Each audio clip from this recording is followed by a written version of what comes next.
Welcome to my channel प्रकाश सनागर। और आज की खबर आपको देखेंगे शिवपुरी से 3/1/2021 की खबर है। सरकारी नौकरी चाहिए कि दूसरे दिन भी कोर्ट में चपरासी बनने पर उमड़ा सैलाब और गेस्ट पर भीड़ में कंट्रोल करने को पुलिस ने लगानी पड़ी।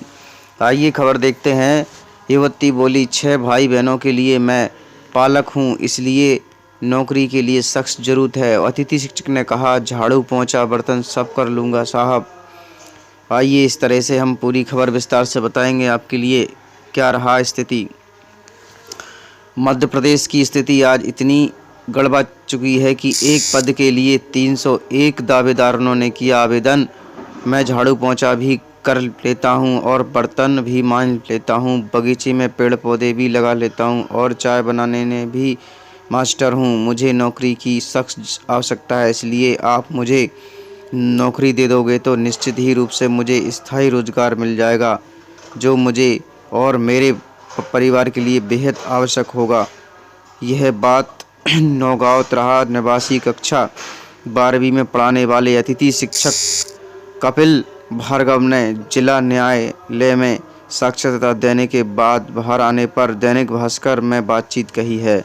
आइए इतनी दुख भरी कहानी कपिल शर्मा ने बताई कि साक्षरता में उनसे पूछा गया कि एमए और बीएड करने के बाद कक्षा 12वीं के बच्चों को पढ़ाने वाले अतिथि शिक्षक के बाद तुम कैसे झाड़ू लगाओगे, पानी पिलाओगे, क्या यह काम करते हुए झिझकोगे नहीं? तो जवाब में कपिल बोले कि कोई भी काम छोटा या बड़ा नहीं होता है, ललक होनी चाहिए। 2018 में एमए बीएड करने के बावजूद भी रोजगार नहीं मिला और पत्नी है, एक बेटा है, उनके लिए तो जॉब की आवश्यकता है, इसलिए स्थायी जॉब मिल जाए तो इससे समाधान हो जाएगा।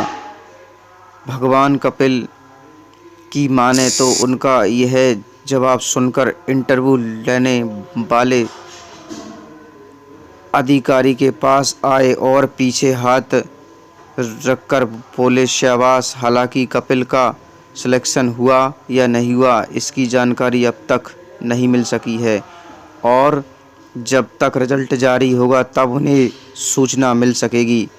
बी फार्मा कर रहे नितिन ने कहा कि नौकरी की सख्त ज़रूरत है, कोई भी हो, प्राइवेट नौकरी हो या सरकारी हो साहब, पैसे तो मिलते हैं। मेरे नाम का ही अर्थ पूछ लिया, जवाब मैंने दे दिया। रिजल्ट का इंतज़ार भी बी फार्मा कर रहे नितिन सेन ने बताया कि उनका फार्मेसी करने के बाद भी जॉब मिला या नहीं मिला गारंटी नहीं है, लेकिन यदि आज नौकरी लग जाती तो आज अच्छा होता। इस तरह से आपको बता देते हैं कि कलेक्टेड में जो फॉर्म भरे गए थे उन लोगों से इंटरव्यू लिए गए और हमारे मध्य प्रदेश के कई अतिथि शिक्षकों ने भी इसके लिए फॉर्म भरे थे। इस तरह से पक्की नौकरी की गारंटी के लिए चपरासी बनने के लिए मुझ में कोई ऐतराज़ नहीं है। वहीं गोरख ने बताया है कि उसमें नाम का अर्थ पूछा तो बता दिया, इसका अर्थ किनारा होता है और प्राइवेट नौकरी करता है जहां उसे 12-12 घंटे काम लिया जाता है। सरकारी नौकरी मिल गई तो कम से कम 8 घंटे काम करना होगा और शनिवार और इतवार की छुट्टी और वेतन भी ज़्यादा मिलेगा, इसलिए सरकारी नौकरी करना चाहता है। कुल मिलकर युवाओं ने नौकरी हासिल करने के लिए अपने अपने तर्क दिए हैं। वहीं आपको बता देते हैं, कोर्ट परिसर के बाहर पुलिस पर बैठी गोवर्धन निवासी सृष्टि शर्मा ने बताया है कि बीए और बीसीए को तैयारी कर रही हूँ, ऐसे में पियून बनने के लिए मैं तैयार हूँ, क्योंकि उसके बाद उसे नौकरी हासिल होने से सैलरी मिलेगी और इससे वह अपने छोटे भाई बहनों को पढ़ा सकेगी। भृत्य से मैं 5% पदों पर बाबू पद पर प्रमोशन, इसलिए उच्च शिक्षा वालों को पसंद है। भृत्य पर जो कर्मचारी रहते हैं उनमें आज फीसदी बाबुओं की भर्ती योग्यता के आधार पर प्रमोशन की जाती है, इसलिए चपरासी बनने के लिए कई ग्रेजुएट और पोस्ट ग्रेजुएट आवेदन लोग करते हैं और पद के लिए योग्यता आरडी पास मांगी गई थी। ऐसे में उच्च शिक्षा विभाग वालों ने इस युवती चयनित होते हुए तो फिर उन्हें चपरासी के बाद बहू बनने का अवसर भी मिल सकता है। और प्रधान न्यायाधीश विनोद कुमार ने बताया कि परीक्षा का रिजल्ट हाई कोर्ट गोपनीय रूप से भेज दिया जाएगा, फिर जहां से जो चयनित होंगे उनको मिल जाएगा, यह परिणाम मिल जाएगा। इसके साथ साथ न्यायालय में सूची पटल पर भी इसे प्रकाशित किया जाएगा। इस तरह से आपको बता देते हैं कि 20 पदों के लिए 6008 दावेदारों ने आवेदन किया था। कुल 6008 आवेदकों को 20 पदों की नौकरी हासिल करने में साक्षरता दिए गए हैं। ऐसे में यदि हम रेशो निकाल दें तो एक पद के लिए 301 आवेदकों ने दायर किए हैं, और यदि हम पद आंकड़ों को रखें तो पद के लिए 73 आवेदकों ने साक्षरता दिए हैं। एसटी के लिए आरक्षित और इनके केवल एक पद हैं। आपको बता देते हैं कि 559 आवेदन आए थे और एक ओबीसी के लिए आरक्षित है। वहीं आपको बता देते हैं चपरासियों के लिए सर्वाधिक 5393 आवेदन आए, जिनमें से 13 पदों पर चयन होना है।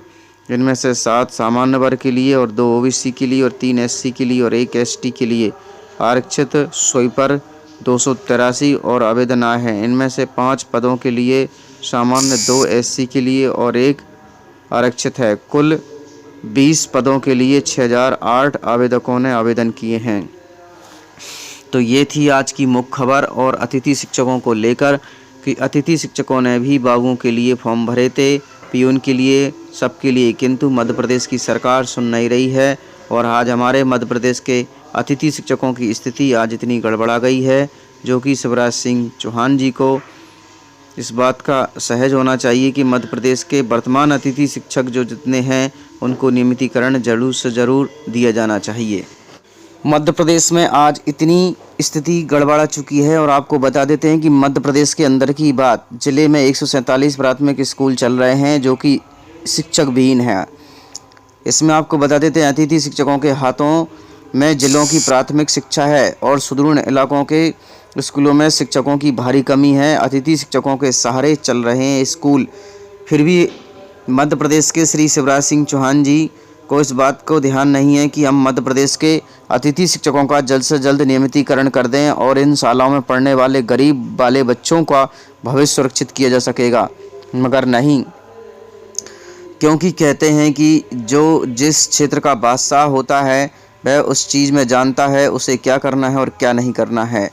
लेकिन कभी कभी क्या होता है कि इस क्षेत्र में जो बादशाह होता है उसको भी हारना पड़ता है।